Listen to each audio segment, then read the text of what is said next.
आखिर भगवान कहाँ है? एक भयानक अंधेरी रात में मंदिर की सीढ़ी पर मंदिर में लगे लाइट की रोशनी में एक साधारण 15 साल का लड़का पढ़ाई करते दिखा। ठंडी के दिन थे, वो ठंडी से कांप रहा था, लेकिन पढ़ाई में खोया हुआ था। हफ्ते में 2 दिन मैं उस रास्ते से होकर गुजरता था। दिन में कभी वो नजर नहीं आता। मुझे काफ़ी जिज्ञासा होती थी उसके बारे में जानने की। एक रात खाना खाकर मैं गाड़ी लेकर उसी रास्ते से गुजरने वाला था। सोचा जाते जाते कुछ पार्सल लेकर जाऊंगा उसके लिए। मैं पार्सल लेकर गाड़ी से उस मंदिर के पास पहुंचा। लड़का सीढ़ियों पर बैठकर हमेशा की तरह पढ़ाई कर रहा था। मैंने गाड़ी रोकी और उसके पास गया। मेरी तरफ जब उसने देखा तो वो मुस्कुरा दिया, जैसे वो मुझे पहले से जानता हो।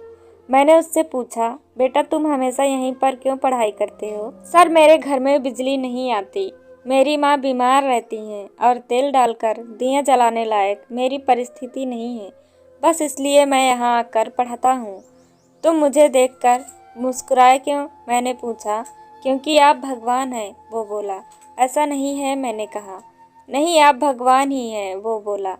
चलो वो सब जाने दो, मुझे बताओ, क्या तुमने खाना खा लिया? क्योंकि मैं तुम्हारे लिए खाने का पार्सल लाया हूँ। देखा, इसलिए मैं आपको भगवान कह रहा था। आज मुझे बहुत भूख लगी है। सुबह से मैंने कुछ भी नहीं खाया, लेकिन मुझे इस बात की जरा भी चिंता नहीं थी।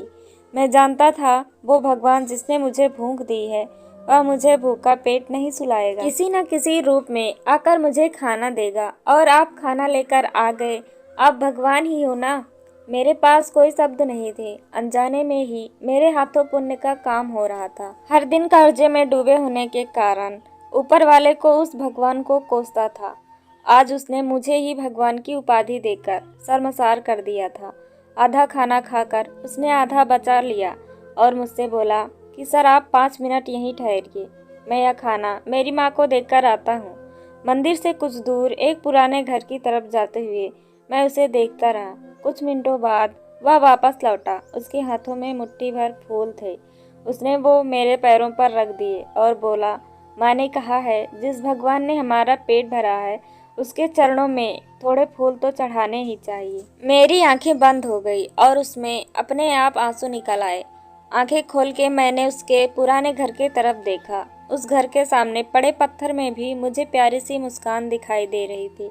उस लड़के की आंखों में मुझे साक्षात भगवान दिखाई दे रहा था। दोस्तों, कहते हैं कि भगवान सबकी मदद करते हैं, बस वह खुद सामने नहीं आते।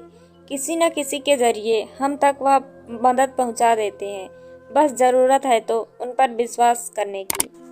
हमारे चैनल को सब्सक्राइब करें और बेल आइकन को ज़रूर प्रेस करें। धन्यवाद।